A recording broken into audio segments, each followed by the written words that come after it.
Every English teacher will tell you to study more, practice more, work harder, buy a better textbook, download a better app, take a better course. But nobody, almost nobody, tells you this one thing. And it might be the most important thing you will ever hear about learning English. Today, right now, we are going to talk about it. Stay with me, because after this lesson, the way you see your English learning will never be the same. Hello, and welcome back. I'm so happy you are here today. I'm Hailey. Every week, I come here to talk to you. Slowly, honestly, from my heart. Not to teach you grammar rules, not to give you vocabulary lists, but to tell you the truth about English learning, the things nobody else says out loud. Today is one of those days. So take a breath, get comfortable, and let's begin. Today, I want to talk about something that I see every single day, something that breaks my heart a little every time I see it.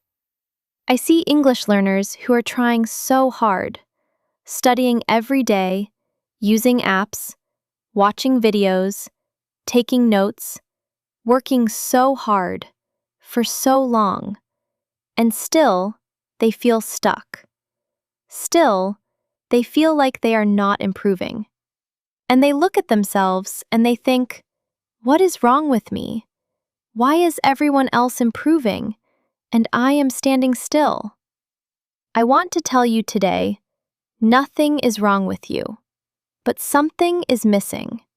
And today, finally, we are going to talk about what that is.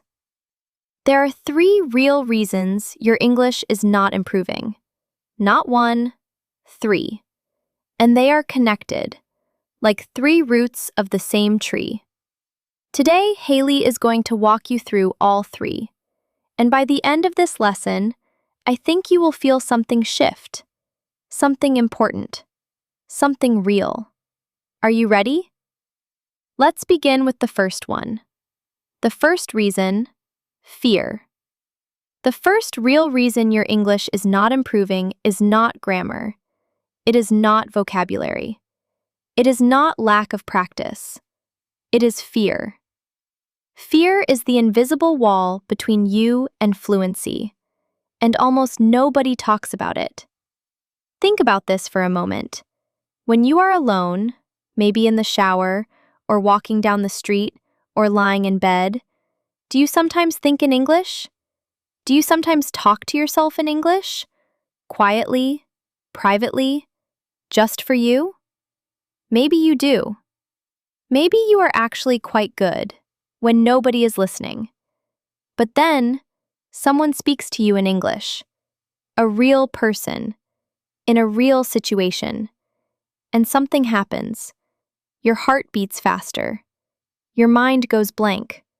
The words you know, disappear, and you feel frozen. That is fear, not stupidity, not lack of ability. Fear. The fear of making a mistake, the fear of sounding wrong, the fear of being judged by a teacher, a colleague, a stranger, someone who will hear your imperfect English and think less of you.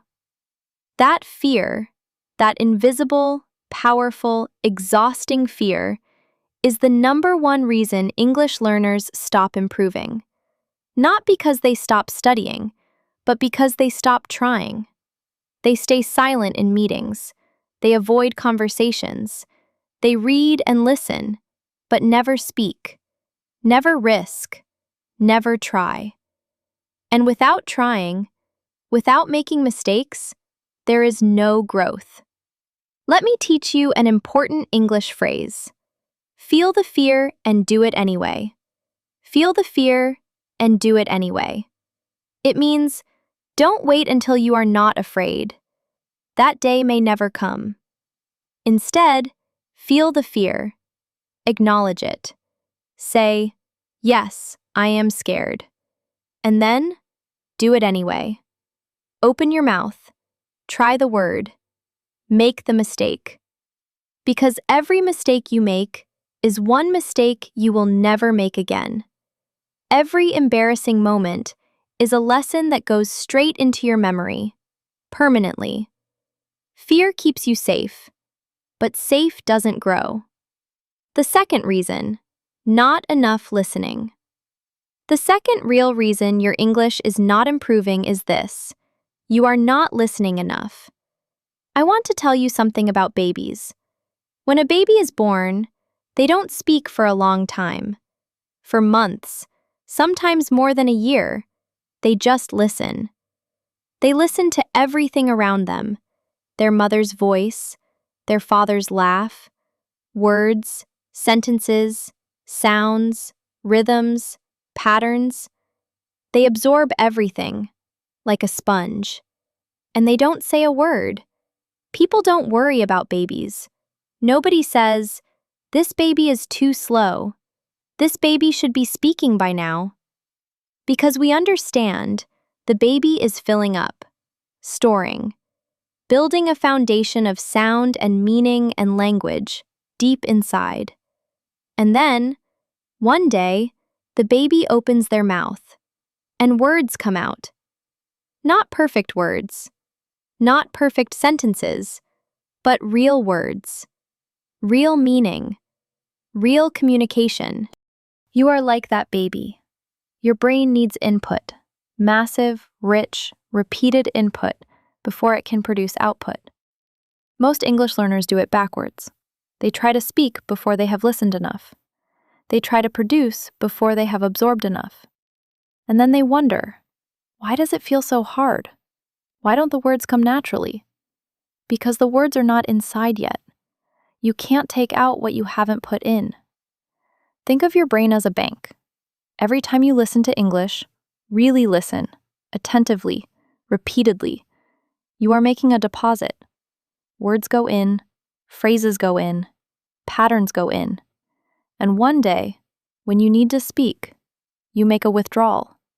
The words are there, because you put them there. But if you never deposited enough, the bank is empty, and speaking feels like trying to take money from an empty account. Here is what I want you to do. For every 1 minute you spend studying English, spend 3 minutes listening to English. 3 to 1. Listening to podcasts, English videos, English songs, English conversations. Not to understand every word, not to take notes, just to listen, to absorb, to let the language flow into you. This is how babies learn. This is how children learn. This is how you will learn. Listening is not passive. Listening is the most powerful thing you can do for your English. Let me pause here for just a moment. If this lesson is opening something for you, if these words are reaching somewhere deep, I want to ask you one small thing. Subscribe to this channel. Every week I come here with a new lesson like this one. The real things, the honest things, the things nobody else says. It is completely free, and it only takes 1 second. Just press the button, and I will see you every single week. And leave a comment today. Tell me, which of these 3 reasons feels most true for you? Is it fear? Is it not listening enough? Or, wait for the third one first. Then tell me. I read every single comment, every one. Okay, let's continue. The third reason, you are not enjoying it. The third real reason your English is not improving is perhaps the most surprising and the most important. You are not enjoying it. I know what you are thinking. Hailey, English is hard. How am I supposed to enjoy something that is hard? I understand. I hear you. But let me ask you something. Think of something you are good at, something you learned naturally, without forcing yourself, without drilling, without testing yourself every day. Maybe it is cooking. Maybe it is music. Maybe it is a sport. Maybe it is talking to people. How did you get good at it? Not by forcing yourself. Not by sitting down every day and saying, I must practice this. I must study this. You got good at it because you loved it, because it felt good, because time passed without you noticing, because you came back to it again and again, not because you had to, but because you wanted to. That is how language works too. When you enjoy English, when you find content that makes you laugh or cry or think or feel, your brain opens up. It becomes receptive, curious, hungry, and it absorbs language at a completely different speed. A student who watches one English show they genuinely love learns more in 1 week than a student who drills vocabulary for a month. Because the brain remembers what it feels. The brain holds on to what it cares about. So let me ask you honestly, do you enjoy your English practice? Or does it feel like homework, like medicine, like something you have to do, not something you want to do? If it feels like homework, we need to change something. Not the language, not you, the way you are approaching it. Find English content that you actually enjoy. A show that makes you laugh. A podcast that makes you think. A song that makes you feel something. A YouTube channel, maybe like this one, where you feel something warm when you listen. Find that thing and spend time with it every day. Not because you are studying, because you love it. And watch what happens to your English. Now let me bring all 3 reasons together, because they are connected. Remember I said 3 roots of the same tree?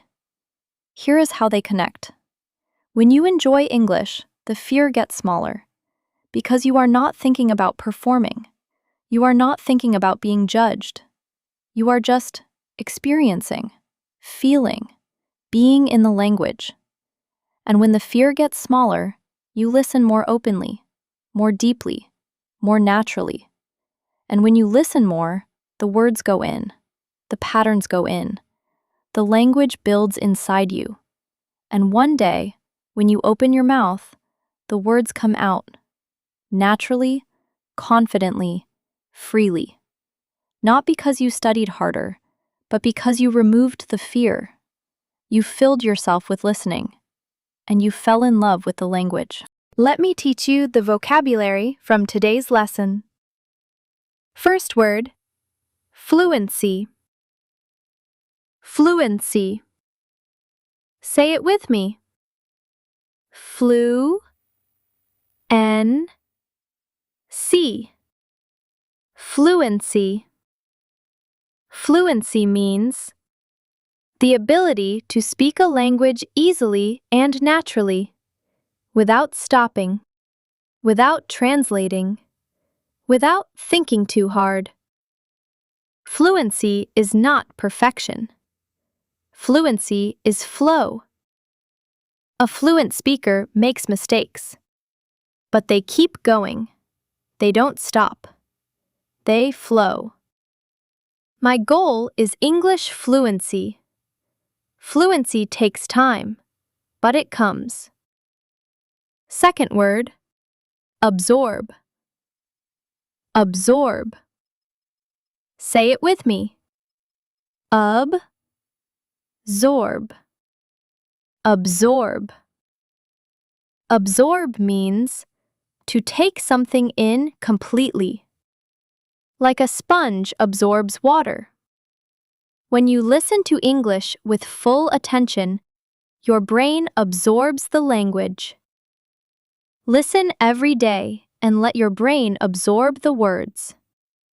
Children absorb language naturally. Third word, confidence. Confidence. Say it with me. Confidence. Confidence. Confidence means believing in yourself, trusting your ability, feeling comfortable doing something even when it is difficult. Confidence in English doesn't come before speaking. It comes after. After the first try. After the first mistake. After the first moment of, I did it. I really did it. Confidence comes from trying, not from waiting. Every small success builds your confidence. And our phrase for today: feel the fear and do it anyway. Feel the fear and do it anyway. This is your new motto. For English, for life. When you feel scared to speak, feel it. Don't pretend it isn't there. And then, open your mouth. Try the word. Take the risk. Because on the other side of fear is fluency. Before we finish, I want to do something together. Repeat after me, out loud if you can, or quietly in your heart. Fear will not stop me. I will listen more, every single day. I will find English that I love. And I will feel the fear and speak anyway. Say it again. Feel each word. Fear will not stop me. I will listen more, every single day. I will find English that I love. And I will feel the fear and speak anyway. These are not just words. These are a plan. A real, honest, powerful plan for your English. And if you follow it, everything will change. Let me review what we learned today. The 3 real reasons your English is not improving. First, fear. The invisible wall between you and fluency. Feel it and speak anyway. Second, not enough listening. Fill the bank before you try to withdraw. 3 minutes of listening for every 1 minute of studying. Third, not enjoying it. Find English you love. Let it feel good. Let it be something you want, not something you have to do. And our 3 words: fluency, absorb, confidence. And our phrase: feel the fear and do it anyway. I want to say something before I go today. I want to say it to every English learner who has been studying for months or years and still feels stuck. You are not stuck because you are not smart enough. You are not stuck because English is too hard for you. You are stuck because nobody told you the truth. Nobody told you about the fear. Nobody told you to listen more. Nobody told you that enjoyment is not a luxury, it is a requirement. Now you know. And now, everything can change. One day at a time. One brave word at a time. One joyful English moment at a time. You are going to get there. I know it. Thank you for being here today. Thank you for listening. For being brave enough to keep trying. Take care of yourself.